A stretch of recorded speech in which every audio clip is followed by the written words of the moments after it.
First item on the agenda is general public comments. Any comments on matters not on the agenda? Okay, meeting minutes from May 8th.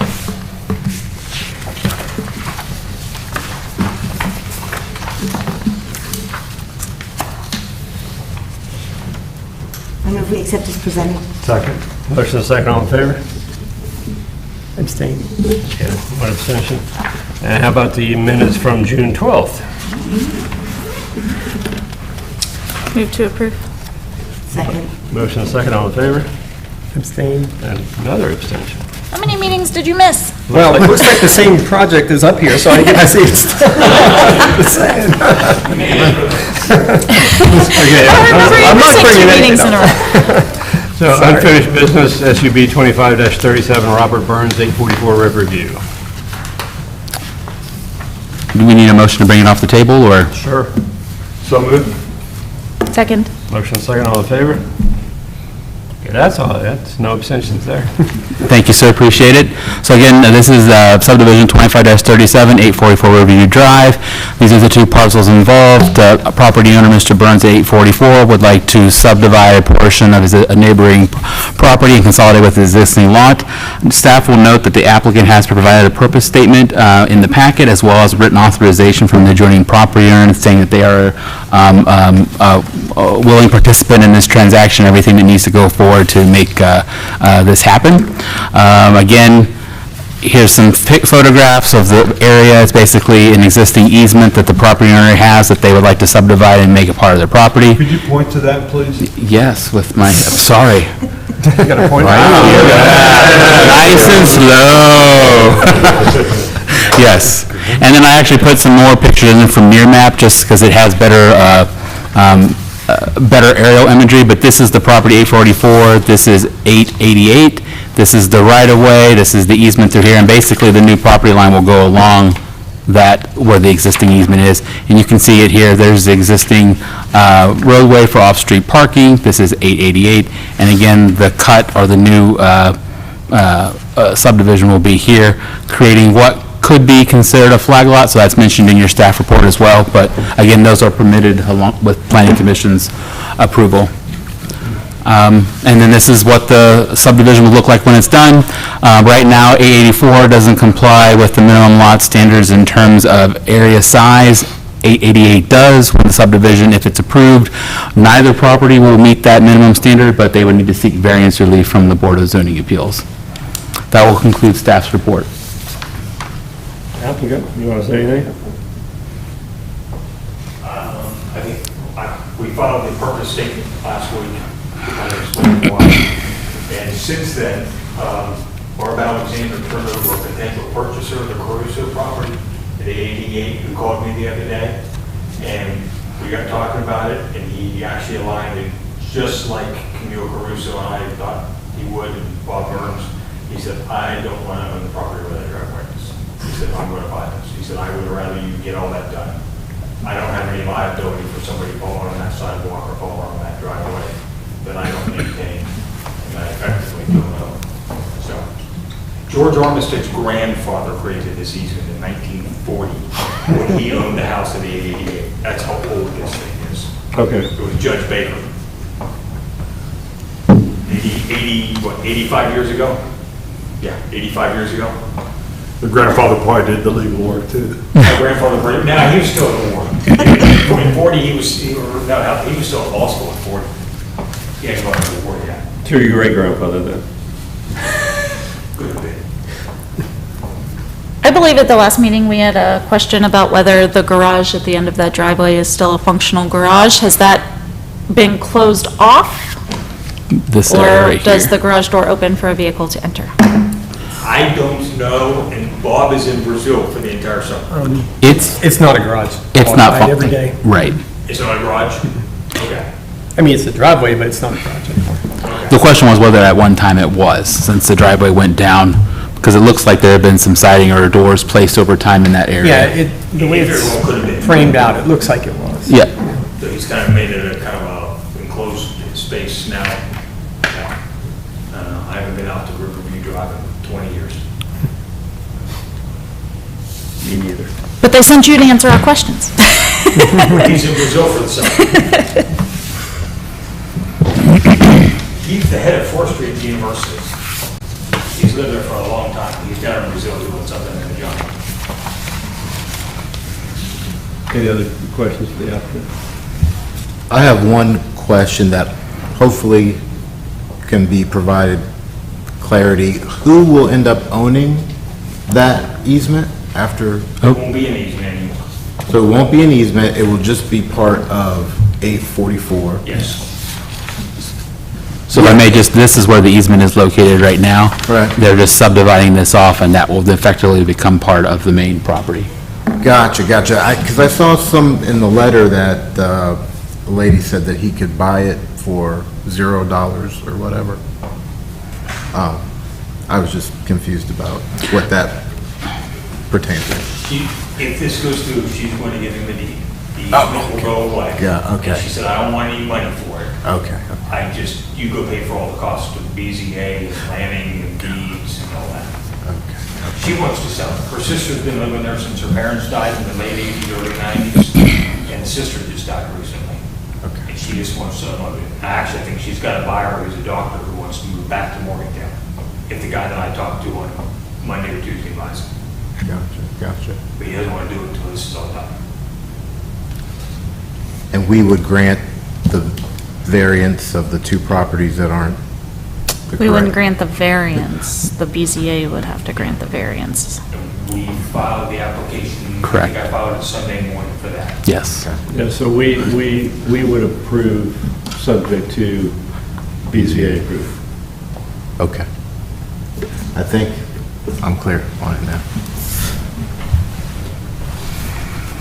Any other questions for the applicant?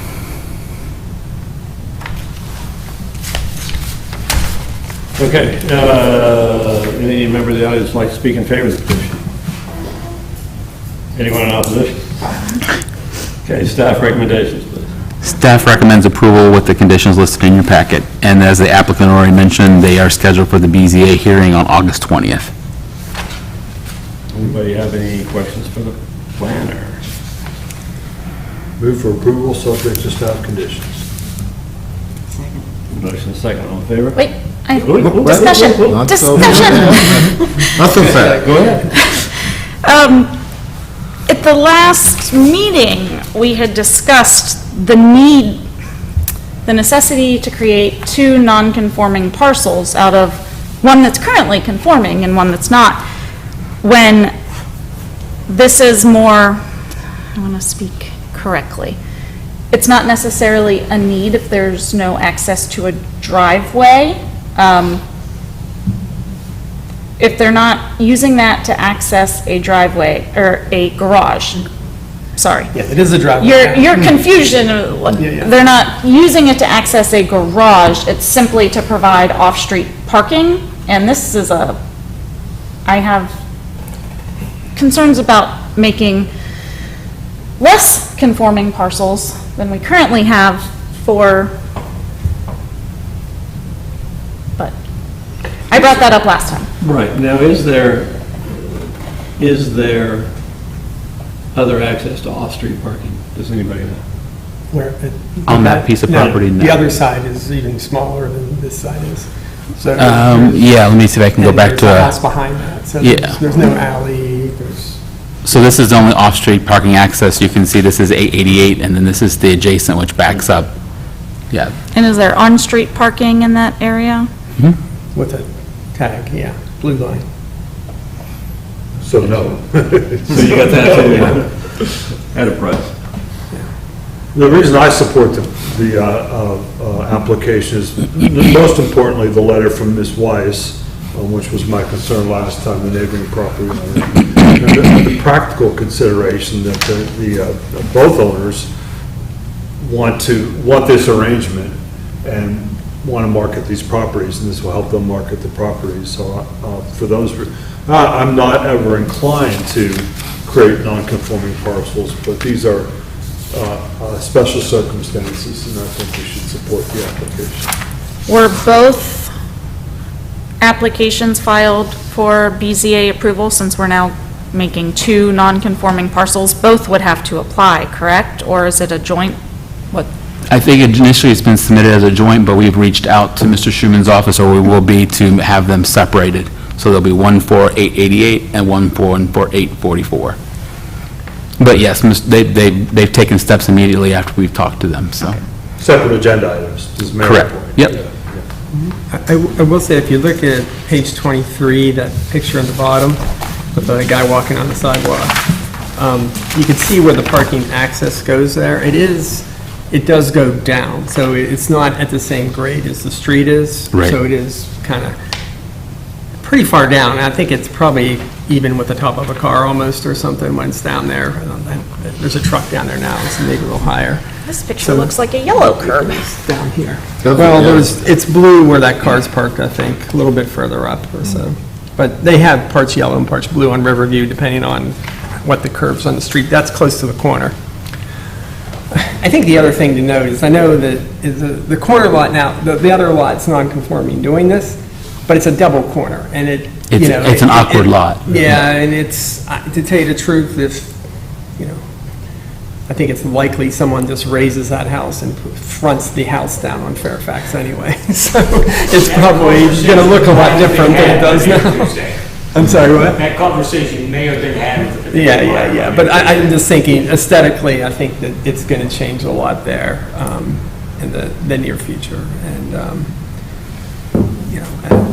so it doesn't concern me as much. And if the other little piece of the puzzle, if you go down Riverview, you will find non-conforming lots on a lot of the street. A lot of the street was built in the 1920s, and there's all kinds of exceptions along that street as far as borders and depth and width of lots and things too. So it's not like, this would be atypical for the street. In other words, it's not disrupting the neighborhood or being Is that, odd. let's see. No, and like I said, there's plenty of houses down there that are much smaller in their frontage and things, and so it's, So, this would be one of the bigger lots on that side of the street, maybe. I don't know. Yeah, just, Commissioner, Shared driveways on that street too.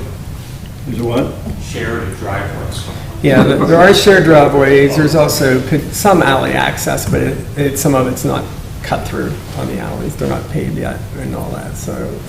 yeah, to your point, Commissioner, like if you look at Fairfax, between Fairfax and Raleigh, if I could pull up an aerial map, a lot of those parcels right to the north here are probably non-conforming or close to being conforming, just because they are smaller lot sizes, and the R1 is supposed to have the largest dimensions, but this is also in a really urban area, so, yeah. I would argue that we need to be moving towards more conforming lots, not more non-conforming lots, but And that can happen in this manner or with rezoning and changes in the regulations that, yeah. I don't disagree, but I still support the application. And I'm thinking, well, what do you do if you don't do this?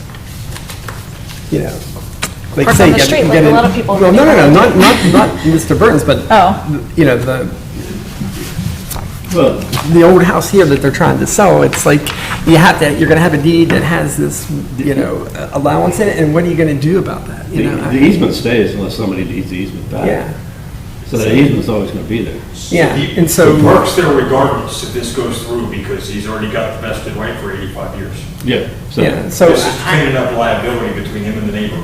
it seems that this is the best solution to the Okay. problem, but it's not, I get it, it's not optimal. You'd like it's not, everything to I have a hard conform, time But moving But away I think, from. Rick, if you went down Riverview there, it'd be every other house probably that's non-conforming as far as the And while dimensions. what we're saying is we're making two non-conforming lots out of one conforming and one non-conforming. Realistically, with the easement there, that one isn't non-conforming because they don't have use of that area. Now, Fair call. Okay. Call the question? We had a motion and a second. All in favor? And that would be unanimous. Thank you, Rob. thank you, sir, appreciate it. Okay, You're going to want me to file a second? Yeah, we'll follow up with you on Monday. We'll get, Have a good Each evening. lot needs its own application. committee reports. He's on it. Any committee reports? Staff comments. The only staff comments that we will have a meeting next month, and we'll have potentially one zoning map amendment coming before the board. And I may or may not, when is the next meeting? Is it 14th? Yes, sir. I may or may not be here right now.